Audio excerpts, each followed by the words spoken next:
So let's talk to obviously you were saying at the beginning you made the decision to come back to England. Yeah. Why now? So I was trying to do it every year, man. Every year I'd come home after I'd been successful. From the first year we won, I came home and like through a contact or a friend, I would get like a decent team to train with, like in 2018 for like winter time, like December time. Yeah. I found what's the name of that? I'm out west again. Crap, man. I forgot the name of the team, but they're out west. They're not. Yeah, Plymouth, I think. Yeah. Okay. Yeah, so I was training with them one Christmas, but then I still had another year at Louisville, so I went back. And then the year after that, my contract had run out. I was a free agent, so this was 2018 going into 2019. You know, that Christmas and New Year's. Yeah. And I'm trying to find teams. Like I'm training. I'm like Louisville offered me a new contract. I was like, hold on, like let me see if I can find something in Europe. I was looking, but like all I was getting back was like conference prem basically, or that sort of level, because no one really knows about me. I'm too unknown. I'm a bit of a rogue player that like they don't have a lot of information on and stuff. Yeah. So I couldn't find anything. So I went back again. So then this year finally, like it wasn't, oh my days, it wasn't going as well. Like in terms of the season wasn't going as well, and like I was just losing like the vibe, because when we got the new gaffer, what do you call it, John Hackworth, he obviously the culture changed a little bit, and like he's trying to do his thing now, but a lot of the players that were for there before weren't there anymore, and things were starting to change. So in my mind, like I was that coupled with it already been about 7 years I've been out the country. I've been living in America. Things started adding up, man. I have like little nieces and nephews that are like babies, and it did bother. It was getting to me thinking that they would never wanna, they wouldn't really know me. I wouldn't have a relationship with them and stuff like that. So after like 7 years, like every year trying to come home, I couldn't. I'll go back to Louisville, do well. I was like, at some point, I'm just gonna just take the risk and just jump off the cliff. So I did it this year. And then obviously the cliff just like dissolved out of the way as well. Like things unforeseeable really came out of nowhere and just like finished me off as well, even more. But it was just purely all the years added up, and I was like, I don't want to do this. I already knew that I didn't want to like put roots down in America and have a family in America. So I was like, I can't do any more years without trying to risk this, and then that way like I can maybe go back out there if things don't work out, and at least I can say I tried as well. True. Nah, I feel that one on a different level, because I was actually talking to my mom just before I came back, and like every year you like obviously in America and you're seeing your nieces and nephews grow up year after year, and you're thinking, bro, if I it's go rough, there isn't this it? December and like I'm like, hey, it's me, like who are you, like? Bro, it's rough, man. That's not a nice place to be. Like yesterday, I went to my sister. She's like on her own with her kids at the moment. And so I went yesterday and picked up like the little one from school, took the older one to football match, like, and I just spent the day with them. Like we got some food. In my head, I'm like, bro, I want to do this every week. Like I want to be able, or like not every week because I might be playing in Europe, but at least you can come home like once or two every 2 months or something, or once a month. When you have summer off at least as well. Because playing through the summer, like missing summers for 7 years is mad. All them festivals, you see pictures of every festival and party and that. You're playing in 38 degrees Celsius in a turf pitch, like your feet are about to melt off and you might not make it. Nah. I definitely feel that one, because I actually got the time to spend with my 2 little nephews. Well, then there was like 2 extra on top of that. So like there's 4 of them now, and one of them's like starting like high school, and I'm just like, no, bro. I'm like, whoa, like what? That's what I'm saying. You've been home for a while too, right? Yeah, and I came back probably like 2 months ago now. Okay. Because I was still around like trying to fix my Achilles and whatnot with the doctors and whatnot. And then I just came back and I was like, let me just fix it here. How's it going, man? It's not too bad, man. Achilles is a mad injury. Like you don't think about it until you're now doing the rehab and stuff. So it was Yeah. it was going proper well. But the doctor was just like, you know what, you want to take your time sorting it out, because like if you do it again, like that might be just it. You know what I mean? Yeah. So I'm Shit, just man. taking my time. Yeah.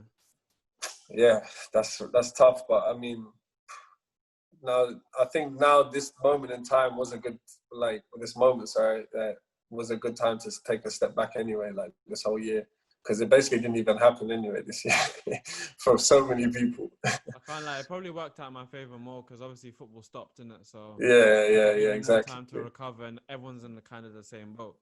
Exactly, bro. Like, we're all fucked, Nah, man. I feel that. So this is like my kind of advice section that I always like ask everybody. Oh So, yeah. like, how do you deal with like criticism? How do I do a criticism? Yeah. I usually laugh, to be honest. I enjoy people's opinions. Like you saw that I used to have that like rat tail growing for like Yeah. a year or Oh. two. Like I mean, you can bet the kind of things I was hearing, like rocking that thing. Like so I enjoy it. I think it's a necessary part of like being creative, and to run away from it, or to like not go through it fully, is to not do your own creativity justice as well. I think I like giving people time to talk shit about me. Nah, I feel that. How do you deal with not playing when you think you should be playing? I mean, that is the age-old question. I think theoretically you could answer that, but in practice it's impossible. Like, Yeah. like not playing is gonna bother you. The only thing I would say about advice is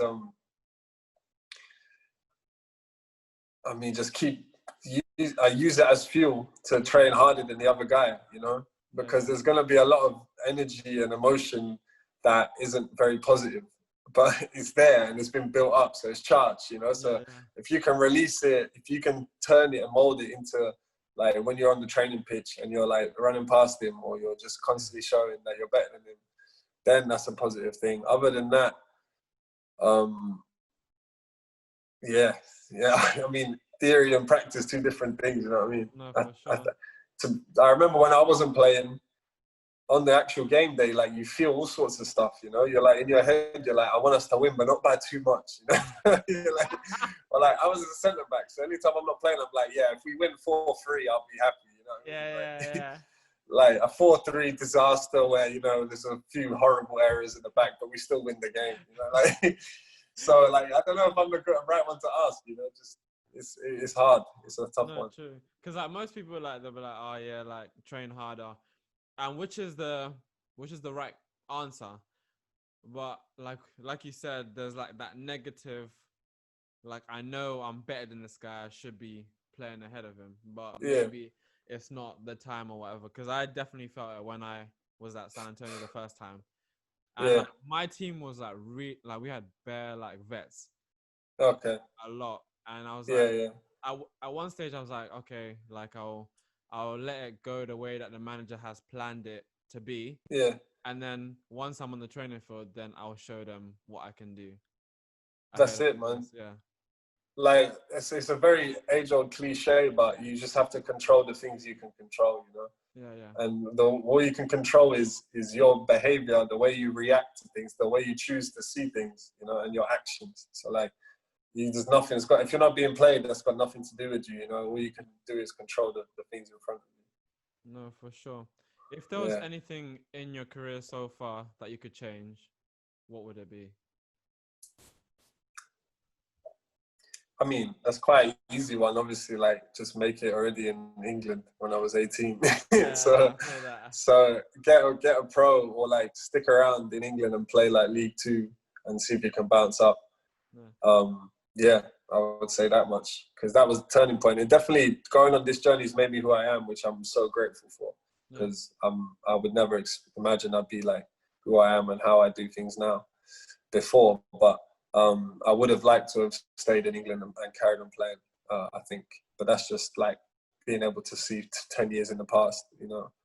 So Yeah, it's no, easy for to say sure. that now. Yeah.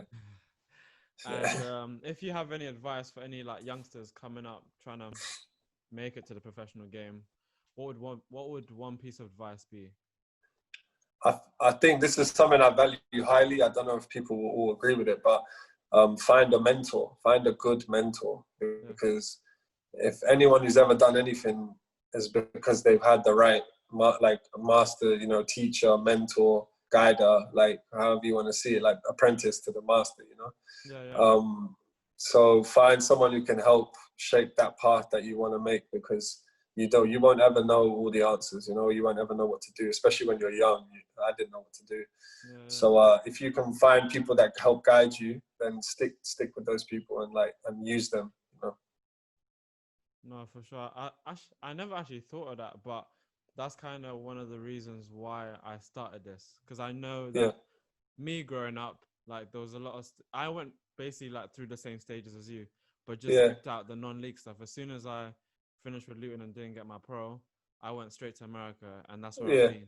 But there's a lot of things in between everything that I did that if I had some sort of guidance of someone who knew before and maybe could direct me the right places, there could have been better decisions made, if you know what I mean. Absolutely, man. And absolutely. Or someone who's been there before, just like all the players on the team, like they don't realize there's like they could help so much more if they, like, you know, extended that out. But also youngsters, like, don't act like you have all the answers, man. Like, you definitely have a lot of answers in some situations, but you're so young and naive when you're that age. You would benefit off having that older head to speak to, you know. Yeah, for sure. But thank you so much for your time, man. I really appreciate it. No worries, bro. It's been good to talk to you, man. I'm glad we finally managed to get it going. Bro, I was supposed to do it the other day, then because I haven't seen my friends in so long. Bro, it's all good, man. My days have been crazy as well. Like I said, I'm free all week, but then like I've been doing something every day, so it's like it's weird. It's been like that, but it's good. I'm glad we finally got to do this. No, for sure, man. Leroy, what are you taking?